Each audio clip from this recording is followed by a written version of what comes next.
Donray en sy sussie Melandi sit by hulle pappa in die sitkamer toe hulle mamma ook by hulle aansluit.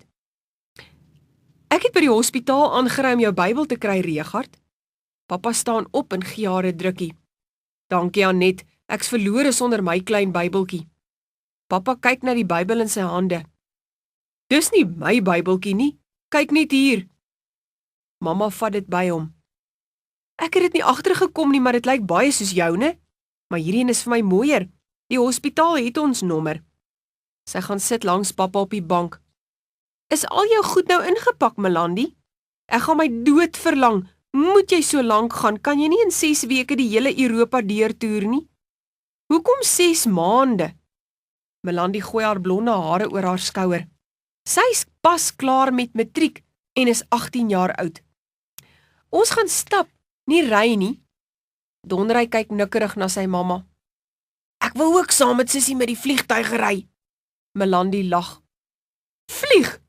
Vliegtuie ry nie. Pappa sit sy hand op Donray se been.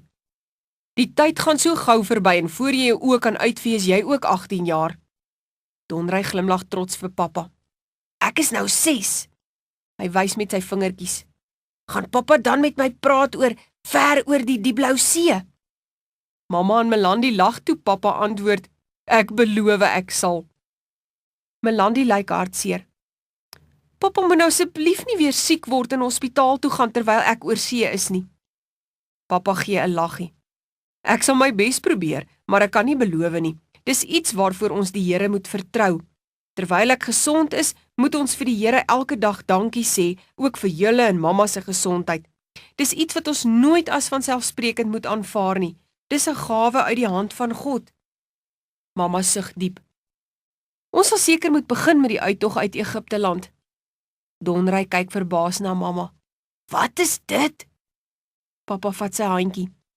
Jy ken mos die verhaal van Moses en Aaron wat die Israeliete uit Egipte land moes lei nadat hulle baie swaar gekry het onder Farao en die Egiptenare. Donray sit opgewonde regop. Ek onthou die Here het die 10 plaag gestuur en Farao het eers ingegee na die 10de plaag, nee pappa? Pappa knik sy kop. Jy kan goed onthou, dis toe die eerste Pasga, dis Paasfees gevier is. Hy maak die klein Bybeltjie oop. Kyk, hier is dit in Eksodus 13 vers 17. Toe Farao die volk laat trek het, het God hulle nie op die pad na die land van die Filistyne gelei nie, alhoewel dit nader was, want God het gesê, die volk kan dalk berou kry as hulle oorlog sien en teruggaan na Egipte. Daarom het God die volk laat wegdraai in die rigting na die woestyn, na die Skelfsee toe. Papa, wil Donray weet, gaan sussie ook nou 40 jaar en 40 nagte in die woestyn rondswerf? Melandi klap haar tong. Nee man, ek gaan Europa toe, dis ver van die woestyn af, alhoewel ek nie sal omgee vir die wolkkolom in die dag nie. Mamma lag. Jy het nie 'n wolkkolom nodig in Engeland nie. Jou sambreel sal handiger te pas kom. Wat is 'n wolkkolom, pappa? Wil Donray weet. Pappa druk met sy vinger in die Bybeltjie. Hier is dit in vers 21. En die Here het voor hulle uitgetrek, bedags in 'n wolkkolom om hulle op die pad te lei en snags in 'n vuurkolom om hulle voor te lig sodat hulle dag en nag kon trek. Die wolkkolom het nie bedags en die vuurkolom nie snags voor die volk gewyk nie. Donray knip sy oogies ongelowig. Sjoe, pappa, het daar 'n bol vuur in die lug gehang? Pappa knik sy kop instemmend. Die son is ook 'n bol vuur. Dit het die pad vir hulle in die nag verlig en die wolk het koelte gemaak in die dag sodat die son hulle nie brand nie. Donray spring regop. Mamma, dis beter as sonskermroom. Mamma lag. Ja, my kind, ons as mense probeer ons bes, maar kan nie naaste by naby die Here se wonderwerke kom nie. Melinda sit vorentoe op haar stoel. Wanneer is hulle dan deur die Rooi See, pappa? As hulle toe al by die woestyn was? Pappa skud sy kop. Hulle was op pad na die Rooi See toe, dit is nou die Skelfsee, en in die rigting van die woestyn. Die Here wou 'n wonderwerk doen deur die Egiptenare te laat omkom. Mamma wys na die Bybeltjie. Die tog deur die Rooi See is vir my een van die grootste wonderwerke. Regard, ag lees vir Melinda en Donray die gedeelte? Pappa knik sy kop instemmend. Hier is dit in Eksodus 14. Die Israeliete het baie bang geword toe hulle sien dat die Egiptenare hulle agtervolg. Hulle het tot God gebid om hulle te help. In vers 13 sê Moses vir die Israeliete, hulle moenie bang wees nie, want die Here gaan hulle van die Egiptenare verlos. In vers 16 sê die Here vir Moses, hef jou staf op en steek jou hand uit oor die see en kloof dit. Dit beteken om dit in die helfte deur te sny, sodat die kinders van Israel dwars deur die see op droë grond kan trek. Vers 19. En die engel van God wat voor die leer van Israel uitgetrek het, het daar weggegaan en agter hulle aangetrek. En die wolkkolom het ook voor hulle weggegaan en agter hulle gaan staan. Toe steek Moses sy hand oor die see uit, en die Here het deur 'n sterk oostewind die see laat wegvloei die hele nag deur, en die see droog gemaak. En die kinders van Israel het midde in die see getrek op droë grond. En die waters was vir hulle 'n muur aan hulle regter en aan hulle linkerkant. Vers 23. Toe het die Egiptenaars hulle gejaag en agter hulle aangetrek. Al Farao se perde, sy strydwaans en sy ruiters die see in. Toe het die Here die wiele van hulle strydwaans laat insak en hulle met moeite laat voortgaan. Toe sê die Egiptenaars, laat ons van Israel af wegvlug, want die Here stry vir hulle teen die Egiptenaars. Daarop sê die Here vir Moses, steek jou hand uit oor die see, dat die waters kan terugvloei oor die Egiptenaars, oor hulle strydwaans en oor hulle ruiters. En Moses het sy hand oor die see uitgestrek, en die see teen dagbreek in sy bedding teruggevloei. So het die Here dan die Egiptenaars binne in die see gestort. Maar die kinders van Israel het binne in die see op droë grond getrek, en die waters was vir hulle 'n muur aan hulle regter en aan hulle linkerkant. So het die Here dan Israel die dag uit die hand van die Egiptenaars verlos.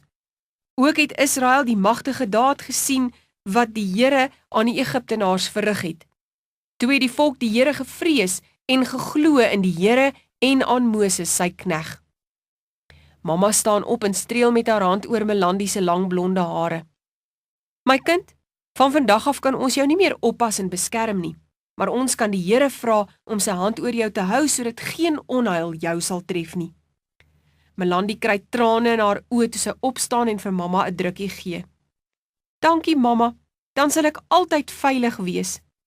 Papa staan ook nader en druk haar hand. Ons sal elke dag vir jou bid, my kind. Waar is jou bagasie, dan laai ek dit in die motor. Donry kom staan styf teen sy mamma. Sissie, ek dink jy moet liewer bly, anders gaan die Here 'n groot werk hê om jou op te pas en dan vergeet hy dalk van ons hier by die huis. Papa lag. Nee my kind, daarvoor hoef jy nie bang te wees nie. God is almagtig. Hy kan vir Sissie beskerm wanneer sy oor see is en ook sy hand van beskerming oor ons hou hier by die huis. Onthou, die aarde is vir God soos wat 'n speelding vir jou is. Daar is niks te groot vir hom nie. Melanie gee vir Donry 'n drukkie. Ek gaan ook baie na jou verlang, Boetie. Ek sal vir jou iets mooi saambring. Papa maak die Bybeltjie oop. Melanie, ek wil net graag vir jou Romeine 8 vers 38 en 39 lees wat Paulus sê. Want ek is verseker dat geen dood of lewe of engele of owerhede of magte of teenwoordige of toekomende dinge of hoogte of diepte of enige ander skepsel ons sal kan skei van die liefde van God wat daar in Christus Jesus ons Here is nie. Ek wil hê dat jy dit elke oomblik sal onthou. Melanie vee haar trane af. Dankie papa, ek sal dit onthou. Ons beter nou ry, anders besluit ek dalk om te bly. Ek gaan haal gou my bagasie. Kom help my dra, Donry. Donry help om die bagasie, dis al Melanie se klere wat ingepak is, na die motor toe te neem. Papa wag daar om alles mooi in die bagasiebak te pak. Dan is alles in en hulle ry na die Johannesburgse lughawe waar Melanie die vliegtuig gaan kry waarmee sy Londen toe gaan vlieg. Donry verkyk om aan al die geboue en mense wat haastig in en uit die geboue stap. Papa gaan haal 'n trolly om Melanie se bagasie in te pak. Hulle stap saam met Melanie tot by die groot skuifdeure. Dis asof hulle skielik nie weet wat om vir mekaar te sê nie. Dan kondig 'n tannie af dat almal wat Londen toe gaan, aan boord moet gaan. Melanie omhels vinnig vir mamma, dan vir papa en laaste vir Donry. Sy druk hom so styf vas, dat hy amper nie asem kry nie. Sissie, ek het die Bybeltjie saamgebring, sodat jy daardie moeilike woorde kan lees wat pappa gesê het jy moenie vergeet nie. Hy hou die Bybeltjie na haar toe uit. Dankie Boetie, dis dierbaar van jou. Sy sien dat haar tekkie se riem los is en sit die Bybeltjie op een van die stoele neer. Sy is nog besig om haar tekkie vas te maak toe die tannie weer afkondig. Sy skrik so groot dat sy die Bybeltjie op die stoel vergeet. Sy stoot haar trollie na die skuifdeure toe. Donry, sy pappa en mamma stap stadig agterna. Toe sy deur die deure beweeg, is hulle oë vol trane. Nie een van hulle sien die Bybeltjie op die stoel raak nie. Pappa gryp sy handjie en sê vir mamma, kom ons gaan kyk bo van die balkon af. Donry trek sy asem in toe hy die vreeslike groot vliegtuig sien staan. Dan sien hy vir Melanie toe sy teen die trappies opklim tot binne in die vliegtuig. Sy draai om en waai vir hulle. Fluit, ons storie is uit, maatjies, vra vir pappa of mamma om in jou eie Bybel vir jou Romeine 8 vers 38 en 39 te lees. Vou die handjies, dan bid ons saam. Dankie Jesus dat ons kan weet dat niks ons van u liefde kan skei nie. Amen.